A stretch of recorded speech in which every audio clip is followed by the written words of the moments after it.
Dean Coyle Moore was the Dean of Social Work at Florida State, but he was also on the Athletics Committee, and he was often sort of a mentor and spoke to the football team and tried to give them encouragement a lot.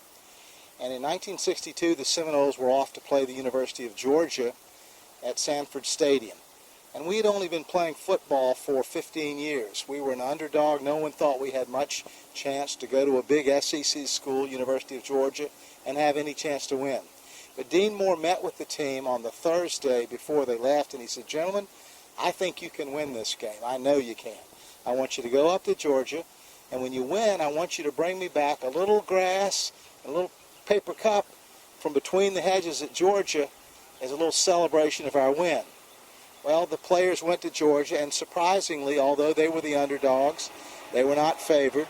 They won 18-0 and defeated University of Georgia.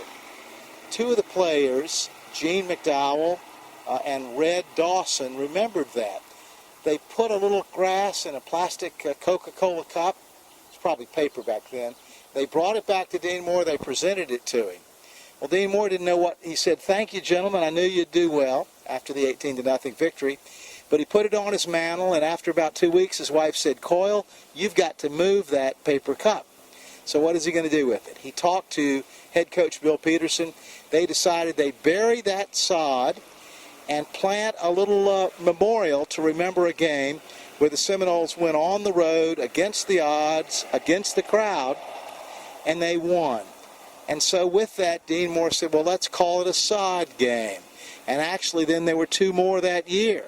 So by the end of the year, there were 3 sod wins, and Dean Moore decided that he would plant that sod, place permanent markers, and would create a sod cemetery.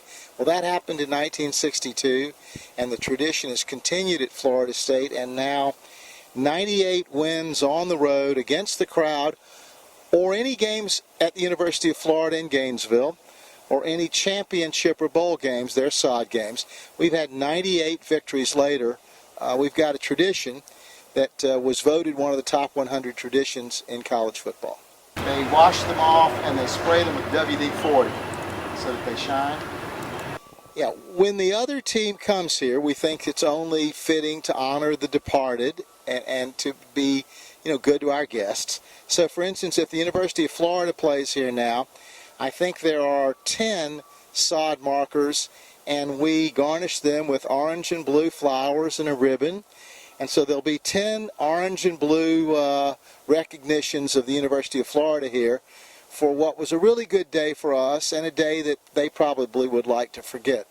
But it makes for a lot of fun on game days. Defensive line coach Odell Hagens was a captain in, I believe, about 1986.